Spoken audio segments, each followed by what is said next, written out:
Plus ടുവിലേക്ക് പുതിയതായി എത്തിയ 2027 മാർച്ചിൽ പ്ലസ് ടുവിൻ്റെ പബ്ലിക് എക്സാം എഴുതാൻ പോകുന്ന വിദ്യാർത്ഥികൾ അവസാനം വരെ കാണേണ്ട ഒരു വീഡിയോ ആണ്. നിങ്ങൾ പ്ലസ് ടുവിൽ ഈ കാര്യങ്ങൾ ശ്രദ്ധിച്ചിട്ടില്ലെങ്കിൽ പ്ലസ് വൺ നിങ്ങൾക്ക് ടഫായ പോലെ തന്നെ പ്ലസ് ടുവും ടഫായേക്കാം. Welcome to Nafi the educator. It's me Nafi.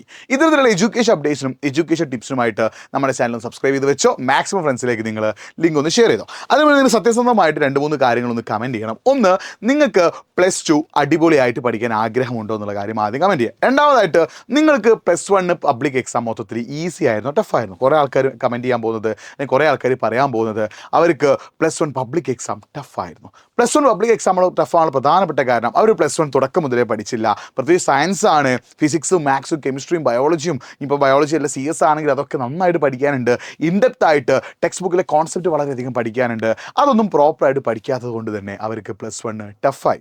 ഇനി അതിനേക്കാൾ കൂടുതൽ പഠിക്കാനുള്ളതാണ് എന്ത്? നിങ്ങളുടെ പ്ലസ് ടു. അപ്പോൾ ഞാൻ പ്ലസ് ടു പബ്ലിക് എക്സാമിൻ്റെ റിസൾട്ടിൻ്റെ ഒരു പെർസെൻറ്റേജ് ഇവിടെ കാണിക്കാം. ശ്രദ്ധിക്കണേ, പ്ലസ് ടു പബ്ലിക് എക്സാം സയൻസിന് കോമേഴ്സ് ടൈപ്പ് ചെയ്ത് പോയതാണ്. പ്ലസ് ടു പബ്ലിക് എക്സാം സയൻസിൻ്റെ ഒരു റിസൾട്ടിൻ്റെ പെർസെൻറ്റേജ് ഞാൻ ഇവിടെ കാണിക്കാം. അപ്പോൾ സയൻസ് സ്ട്രീം 2025 കഴിഞ്ഞ വർഷത്തെ പബ്ലിക് എക്സാമിൻ്റെ റിസൾട്ട് നമ്മൾ നോക്കുകയാണെങ്കിൽ 83.25 ആണ് വിന്നിംഗ് പെർസെൻറ്റേജ്. എന്ന് വെച്ചാൽ എറൗണ്ട് 17% ആളുകൾ തോറ്റിട്ടുണ്ട്. അതായത് പ്ലസ് ടു സയൻസിൻ്റെ പബ്ലിക് എക്സാം ആകെ എഴുതിയ കുട്ടികൾ 1,89,263, 1,89,263. അതിൽ ജയിച്ച കുട്ടികളുടെ എണ്ണം 1,57,561. അതായത് 1,57,561 കുട്ടികളാണ് ജയിച്ചത്. അതായത് ഏകദേശം 32,000-ഓളം കുട്ടികൾ പ്ലസ് ടു സയൻസ് എടുത്തവരിൽ തോറ്റുപോയിട്ടുണ്ട്. ഈ 32,000-ഓളം കുട്ടികൾ പ്ലസ് ടു സയൻസ് എടുത്തിൽ തോറ്റുപോകാനുള്ള കാരണം അവർക്ക് കുറേ ആളുകൾക്ക് പ്ലസ് വണ്ണിൽ മാർക്ക് കുറവായിരുന്നു.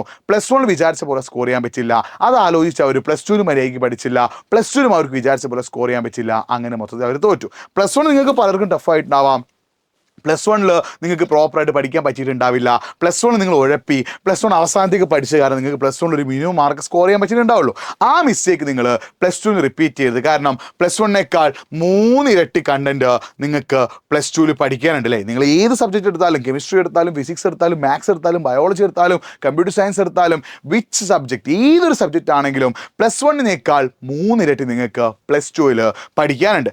ആ പ്ലസ് ടുവിൽ പഠിക്കാനുള്ള സബ്ജക്റ്റ് നിങ്ങൾ പ്രോപ്പറായിട്ട് പഠിച്ചിട്ടില്ല ില്ലെങ്കിൽ പ്ലസ് വണ്ണിൽ നിങ്ങൾക്ക് പറ്റിയ മിസ്റ്റേക്ക് പോലെ തന്നെ നിങ്ങൾക്ക് പ്ലസ് ടു സയൻസും ടഫാകും. അതുമാത്രമല്ല, നിങ്ങൾക്ക് പ്രോപ്പറായിട്ട് റിവിഷൻ ചെയ്യാൻ പറ്റണം, കൺസിസ്റ്റൻ്റ് ആയിട്ട് വർക്ക് ചെയ്യണം. അപ്പോൾ നിങ്ങൾക്ക് പ്ലസ് ടു സയൻസിൽ ഫുൾ മാർക്ക് നേടാൻ ആഗ്രഹമുണ്ട്. പ്ലസ് വൺ സയൻസിൽ നിങ്ങൾ ഒരുപാട് മിസ്റ്റേക്കുകൾ വരുത്തി, തുടർച്ചയായി പഠിച്ചില്ല, പ്രോപ്പറായിട്ട് റിവൈസ് ചെയ്തില്ല, എല്ലാം അവസാന നിമിഷത്തേക്ക് മാറ്റിവെച്ചു. അങ്ങനെ നിങ്ങൾക്കൊരു വലിയൊരു ഭാരം അനുഭവപ്പെട്ടു, ടെൻഷൻ കയറി, സ്ട്രെസ് കയറി, എക്സാമിന് മാർക്ക് നേടാൻ സാധിച്ചില്ല. ആ ഒരു മിസ്റ്റേക്ക് നിങ്ങൾ പ്ലസ് ടുവിൽ റിപ്പീറ്റ് ചെയ്യരുത്. പ്ലസ് ടുവിൽ നിങ്ങൾക്ക് അടിപൊളിയായിട്ട് പഠിക്കാൻ ആഗ്രഹമുണ്ട്. പ്ലസ് വൺ സയൻസിനേക്കാളും 3 ഇരട്ടി കണ്ടന്റ് പ്ലസ് ടു സയൻസിലുണ്ട്. ആ പ്ലസ് ടുവിൻ്റെ ക്വസ്റ്റ്യൻ പാറ്റേണും ക്വസ്റ്റ്യൻ ലെവലും ഇൻഡെപ്ത് ആയിട്ടാണ്. കുറേ അധികം ഉള്ളിൽ നിന്നുള്ള ചോദ്യങ്ങൾ ചോദിക്കും. കോൺസെപ്റ്റ് ക്ലിയർ ആക്കണം, കോണ്ടന്റ് ക്ലിയർ ആക്കണം, നമ്മുടെ ഐഡിയകൾ ക്ലിയർ ആക്കണം. ആ ഐഡിയകൾക്കനുസരിച്ച് അടിപൊളിയായി പഠിച്ചാൽ മാത്രമേ നമുക്ക് പ്ലസ് ടുവിൽ അടിപൊളി മാർക്ക് നേടാൻ സാധിക്കൂ. അങ്ങനെ പ്ലസ് ടുവിൽ നിങ്ങൾക്ക് അടിപൊളി മാർക്ക് നേടാൻ ആഗ്രഹമുണ്ടെങ്കിൽ നിങ്ങൾ ചെയ്യേണ്ടത്, നിങ്ങൾ ആദ്യം ഒരു പോസിറ്റീവ് മൈൻഡ് സെറ്റ് ഉണ്ടാക്കുക. എന്നെക്കൊണ്ട് പറ്റും, എന്നെക്കൊണ്ട് സാധിക്കും, ഞാൻ നേടും, ഞാൻ ശ്രമിക്കും, എന്നെക്കൊണ്ട് നേടാൻ പറ്റും എന്നുള്ള ഒരു പോസിറ്റീവ് മൈൻഡ് സെറ്റ് നിങ്ങൾ ഉണ്ടാക്കാൻ ശ്രമിക്കുക. ഇങ്ങനെ ഒരു പോസിറ്റീവ് മൈൻഡ് സെറ്റ് ഉണ്ടാക്കിയെടുത്ത ശേഷം നിങ്ങൾ ആഴ്ചയിൽ 5 ദിവസം ഡെയിലി 3 മണിക്കൂർ കോൺസെപ്റ്റ് ക്ലിയർ ആക്കി പ്രോബ്ലംസിലൂടെ മാക്സിമം പ്രോബ്ലംസ് ചെയ്തുകൊണ്ട് നിങ്ങൾ സയൻസിലെ മാത്സ്, കെമിസ്ട്രി, ഫിസിക്സ് പോലുള്ള സബ്ജക്റ്റുകൾ നിങ്ങൾ പഠിക്കാൻ ശ്രമിക്കുക. ഇങ്ങനെ നിങ്ങൾക്ക് അടിപൊളിയായിട്ട് പഠിക്കാൻ ആഗ്രഹമുണ്ട്, ഞങ്ങളൊന്ന് സഹായിക്കോ, ഞങ്ങളൊന്ന് ഹെൽപ്പ് ചെയ്യോ, ഇതാണ് നിങ്ങൾ തോട്ടെങ്കിൽ നിങ്ങളെ ഹെൽപ്പ് ചെയ്യാൻ ഞാൻ റെഡിയാണ്. nafi.eduport എന്ന എൻ്റെ ഇൻസ്റ്റാഗ്രാം പേജിലേക്ക് ഒന്ന് മെസ്സേജ് അയച്ചാൽ മതി.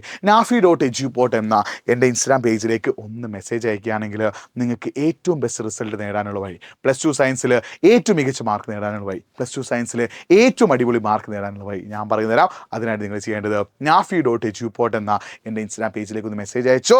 എനിക്ക് പ്ലസ് ടു അടിപൊളിയായി പഠിക്കണം. ഇല്ലെങ്കിൽ നിങ്ങൾ ഇനിയും പ്ലസ് ടുവിനെ കുറിച്ച് സീരിയസ് ആയിട്ട് ശ്രദ്ധിക്കുന്നില്ല, സീരിയസ് ആയി ചിന്തിക്കുന്നില്ല.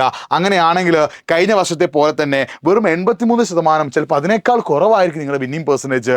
കഴിഞ്ഞ വർഷം 32,000-ഓളം കുട്ടികൾ ഏകദേശം തോറ്റിട്ടുണ്ടെങ്കിൽ ആ ഒരു ലെവലിലേക്ക് നിങ്ങളും എത്തിപ്പോകും. അങ്ങനെ ഒരു മോശം ലെവലിലേക്ക് നിങ്ങൾ പോകരുത്. നിങ്ങളൊന്ന് കരുതമായി കഠിനമായി പരിശ്രമിക്കടാ, നിങ്ങളെ കൊണ്ട് സാധിക്കും. ഒരു പോസിറ്റീവ് മൈൻഡ് സെറ്റ് ഉണ്ടാക്കിയിട്ട് അതിനുവേണ്ടി പഠിക്കാൻ നിങ്ങൾ തയ്യാറാണെങ്കിൽ നിങ്ങളെ കൊണ്ട് റിസൾട്ട് നേടാൻ പറ്റും. അങ്ങനെ നേടാൻ നിങ്ങൾക്ക് ആഗ്രഹമുണ്ടെങ്കിൽ nafi.edupod ഞാൻ അതവിടെ എഴുതി തരാം, ശ്രദ്ധിച്ചോ, nafi.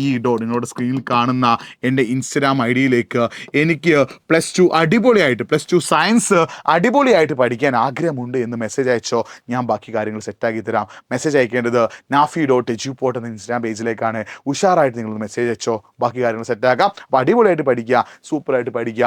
പഠിക്കണമെന്നുള്ളൊരു പോസിറ്റീവ് ചിന്തയോടുകൂടി നിങ്ങളെല്ലാം തയ്യാറാക്കാൻ, എല്ലാം സെറ്റാക്കാൻ നിങ്ങൾ റെഡി ആണെങ്കിൽ അയച്ചോ മെസ്സേജ്, ബാക്കി നമുക്ക് സെറ്റാക്കാം. അപ്പോൾ ഇത്തരത്തിലുള്ള അപ്ഡേറ്റ്സിന് നമ്മുടെ പേജ് ഒന്ന് ചാനൽ ഒന്ന് സബ്സ്ക്രൈബ് ചെയ്ത് വെച്ചോ, മാക്സിമം ഫ്രണ്ട്സിലേക്ക് ലിങ്ക് ഒന്ന് ഷെയർ ചെയ്തോ. മറ്റൊരു വീഡിയോ ആയിട്ട് വീണ്ടും കാണാം. It's me Nafi signing of.